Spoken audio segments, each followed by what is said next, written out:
Kapolri Jenderal Listio Sigit mengungkapkan soal kronologi strategi maut. Maksud kami kronologi tragedi maut di Stadion Kanjuruhan Malang, Jawa Timur.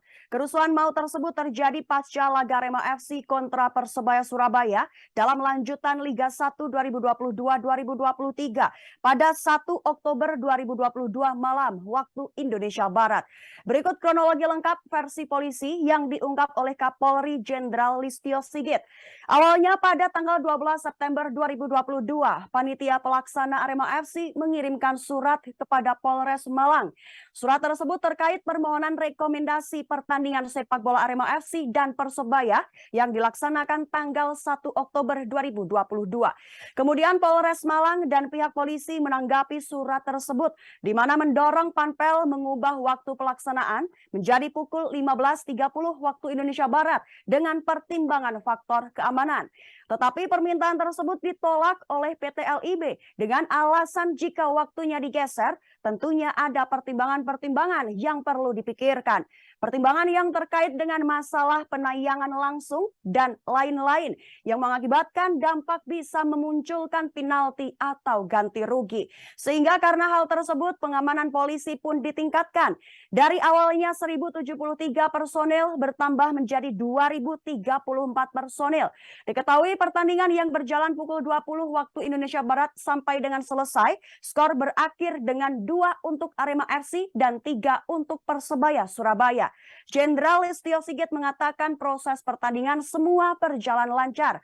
Tapi di akhir pertandingan muncul reaksi dari supporter terkait dengan hasil yang ada. Sehingga muncul beberapa supporter yang masuk ke lapangan. Terkait hal tersebut tentunya tim kemudian melakukan pengamanan khusus terhadap ofisial pemain, khususnya pemain Persebaya dengan menggunakan 4 kendaraan taktis Barakuda. Dan proses evakuasi berjalan cukup lama, sekira hampir 1 jam, karena sempat terjadi kendala dan hambatan karena memang terjadi penghadangan. Tetapi kemudian berjalan lancar dan evakuasi pada saat itu dipimpin langsung oleh Kapolres. Di sisi lain pada saat yang bersamaan, penonton semakin banyak yang turun ke lapangan.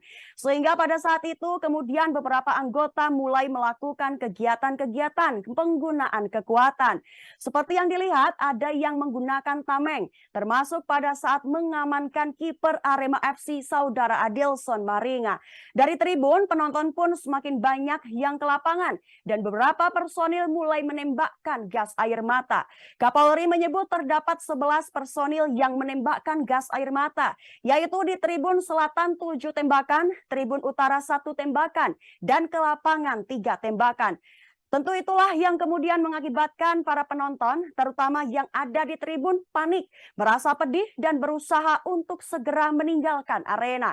Di satu sisi, lanjut Jenderal Listio Sigit, tembakan tersebut dilakukan dengan maksud untuk mencegah penonton yang di tribun untuk tidak turun ke lapangan. Hingga akhirnya para penonton yang terselimuti gas air mata itu pun berdesakan berusaha untuk keluar. Namun terdapat kendala, yaitu tidak semua pintu dibuka. Padahal di Stadion Kanjuruhan terdapat 14 pintu. Ia menambahkan seharusnya 5 menit sebelum pertandingan berakhir, seluruh pintu tersebut seharusnya dibuka.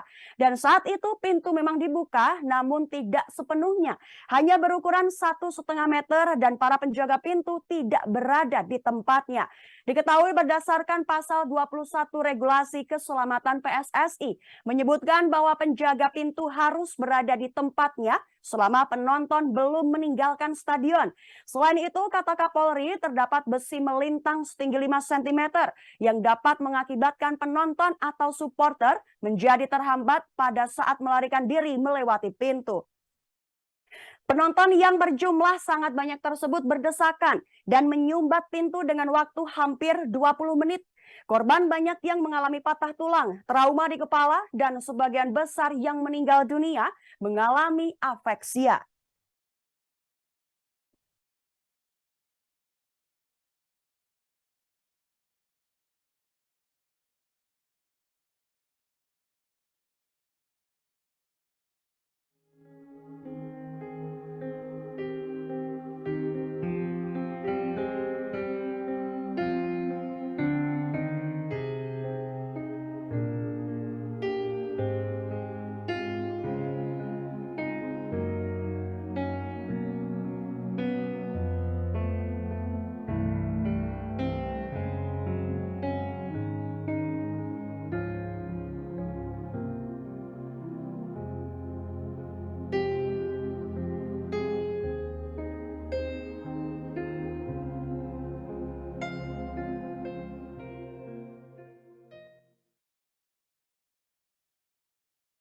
Terima kasih sudah nonton.